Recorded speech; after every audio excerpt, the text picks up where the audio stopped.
What's up, guys? Yugioh Stratz coming at you with more What's New in Yu-Gi-Oh!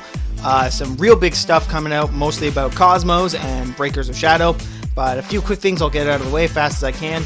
We do have some of the rarities for the Master of Pendulum Structure deck, namely Wizard Eye or Insight Magician is super rare, alongside with Oath Dragon and Noble Dragon Magicians, all super rare, with the Ultras obviously being the two extra deck monsters, Absolute, and Meteor Burst Dragons, obviously Odd Eyes. Also of note, we did get a few of the English names revealed for some of our monsters here in TCG land. So we got Buster Whelp of the Destruction Swordsman. Wow, what a name. The level 8 ninja is Twilight Ninja, Getsuga the Shogun, and the Shinari tuner is Shinari's Spectral Sword.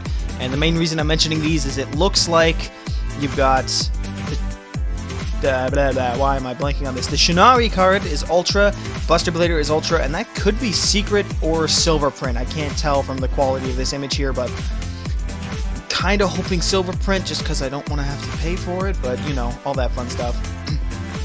Also, we got new Stardust cards, Stardust Change Warrior, level 6 Winged Warrior type Synchro monster.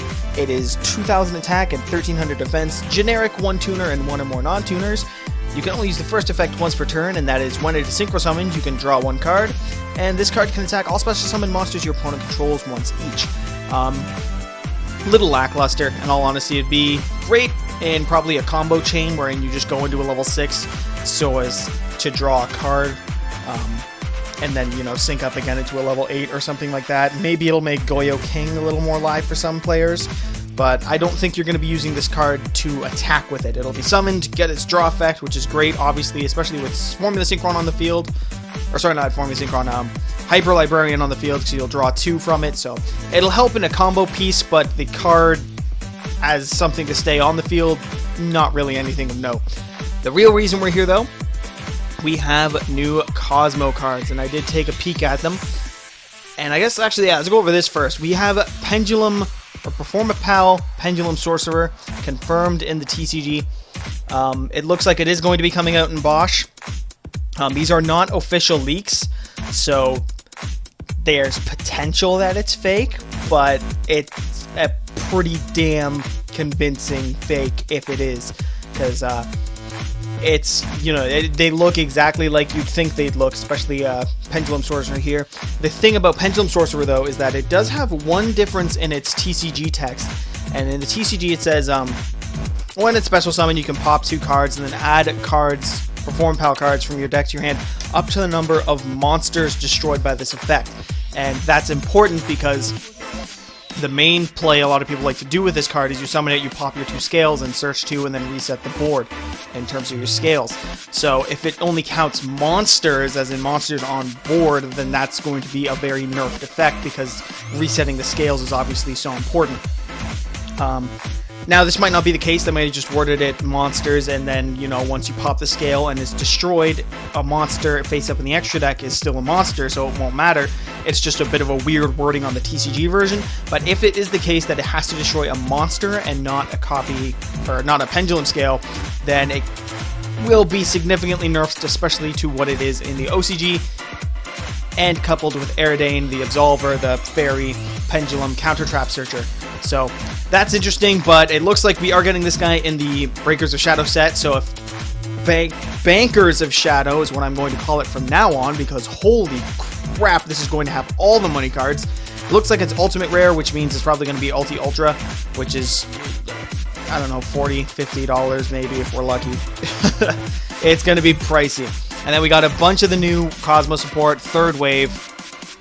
Cosmo Tin Can, obviously based off the Tin Man, and R2-D2, because you can see him with Straw Man, I guess it is here. Level 1 Light Psychic Effect Monster, 0 attack and defense. During either player's turn, you can, you know, tag out to be a level 2 or higher Cosmo, obviously, by banishing it. And then once per turn during the end phase, you can pay 500 life points, reveal 3 Cosmo cards with different names from your deck. Your opponent randomly picks 1 for you, add it to your hand, and send the rest to the graveyard. So this is sending things to the graveyard, which obviously the deck has not enjoyed prior to this. You don't want anything in the graveyard, particularly your Cosmo monsters. So that is an interesting change up. I don't know how I like it or don't like it. It is looking to be ultra rare, so, you know, more money, no problems. We got Cosmo Sword Troopers, level 3 psychic effect. Again, tag out to a level 4 or higher during either player's turn by banishing. You can only use, once per turn, you can pay 1,000 life points to target one psychic type Cosmo monster in your graveyard and special summon it. So this will mean if you reveal all 3 farm girls and you have this guy on hand, you can tag out from Tin Can into him and special summon another one. So not the worst, I guess. Lets you get things back from the graveyard, but only psychics, so none of the big ships. It's interesting. 1,000 attack, 1,000 defense. It is dark as well. Tin Can is light. Our new ship here is Dark Cosmo Delta Shuttle. Level 5 Dark, 2,000 attack, 2,000 defense. Not horrible. Still Slip Rider better on the offense though. Once per turn, you can send one Cosmo monster from your deck to the graveyard, then target one face-up monster on the field. It loses attack and defense equal to the sent monster's level times 100. If this card is destroyed by battle or card effect, you can float into a level 4 lower Cosmo monster. So this guy is once per turn foolish a Cosmo monster as long as you can target an opponent's monster and then you'll drop their attack. So a lot of graveyard stuff going on here. Don't know how I feel about it. We got our brand new ship. This looks sick as hell. I will want this in my binder even if I never play it.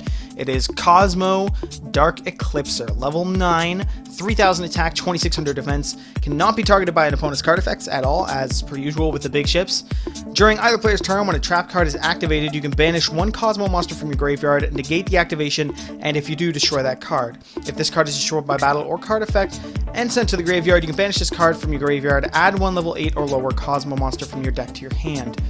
Now, I don't like that. It's add one. You don't get to float into one like the rest of them. Like, it's too broken if you can float into it. It's like, Pepe is going to be coming out here, man. Draco Slayer, Control, horrible Pendulum Sorcerer nonsense, Aridane, Solemn Notices flying left and right. I just, like, we should be able to summon it just to keep up. But that's my take. Either way, you get to add any Cosmo monster from your deck to your hand. Not bad, I guess. Floating, obviously, way better. I'd be interested to see if this sees play, but it does let you negate a trap. So, that could be more and more prominent, especially with something like Dust Storm Mirror Force. The Earth Mirror Force coming out is going to be a pain in the butt for a lot of decks that aren't Monarchs. So it'll be interesting to see where that goes. And, I mean, you can banish a Cosmo to negate the activation of a trap card. If this is on board early game and they try and floodgate you in any way, you can pretty much guaranteed get rid of it, because what effect are they going to use? Like, they're not going to breakthrough skill this thing. It can't be targeted, but you will obviously have to have a Cosmo already in the graveyard to do so. And it has to be a monster. You can't send any Cosmo spell or traps. So no Cosmo Town, Cosmo Lightsword, or Cosmojo, which is our last new Cosmo card. It is a trap card. It is secret rare, and it is going to be the grab card for Cosmos, assuming this is the real deal. And that is target one Cosmo monster you control, destroy it, and if you do, banish one card your opponent controls or in their graveyard. You can only activate one Cosmojo per turn. I heard it said that if this was a quick play, it'd be amazing, and I absolutely agree. Quick play would make this card so much better. You can use it on my turn, I can use it on your turn. Obviously way more optimal. Trap's kind of slow or whatever. Cool artwork though. It looks like you got Wicked Witch or someone messing with Farm Girl's mind, or maybe that's actually a monster we'll meet in the 4th wave of Cosmo if they get it. Trap card is definitely the best one here. It is non-targeted banishing from the field or graveyard, which means you can get rid of problem cards against decks that like to use recursion in any way. If you happen to be facing a Burning Abyss and they got Dante, you can just get rid of that ASAP.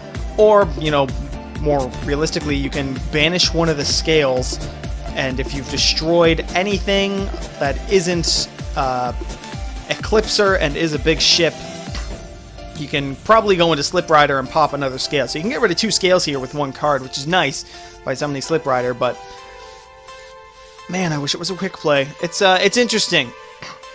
It looks like you're going to have a lot of outs to various sorts of things here. You got a lot of more searching, Floodgate, negating, all that fun stuff, and Foolish Burialing all in one, as well as Graveyard resummoning like Recursion. I guess recovered is the new term they used, the new keyword, but it's interesting to say the least. I don't know how much I like it. I don't think that they should have added a graveyard aspect to the archetype when 2 sets. Every other card doesn't want anything to do with the graveyard other than getting out of it by banishing itself to replace itself. So it's like minimal interaction with the graveyard. But it is what it is. And as I said, Performance Pal Sorcerer coming out in the TCG and Bosch, going to be absolutely insane. And I've seen it asked and was kind of wondering myself, you know, why are these cards cut so weird? Because they're clearly not, you know, with the border, this guy's going straight down like that, or curved down like that, more accurately. And that would be because, assuming these are taken from a line, a print line, of whoever grabbed these cards, they really shouldn't have, I can pretty much promise you that. It would have been off a line like this. And this is how they print it, and then the machine will cut it. So they're printed out en masse like that. And so Buddy would have grabbed off the line, snipped with his own little pair of scissors, and then taken some pictures, and I don't even know. But that's that. That is the new Cosmo support and Performance Pal Sorcerer. If Sorcerer comes out, we're saying tier 0 for Pepe because it'll be bar unstoppable. We'll be getting the full wave of support that the OCG has slowly accumulated in one set, which is kind of ridiculous, but whatever. It will be the best deck without a doubt until a ban list says otherwise at some point in time. It is a fantastic deck if you haven't seen it, so in all honesty, unless you like playing Cosmo because they're fun, if you're only playing it to be meta, stock up on everything you can that's in a Pepe deck, namely your Draco Slayers and all that, obviously, if you haven't already, because that will be the best deck of the format, hands down. But it's nice to see that they're still pumping out Cosmo. They might get one more wave of support based on the Burning Abyss and UA archetypes.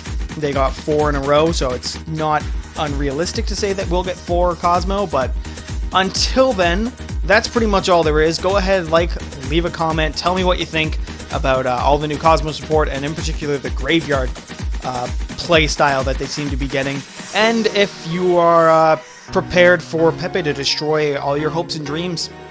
So yeah, thank you guys for watching. We'll catch you next time on Yugioh Stratz.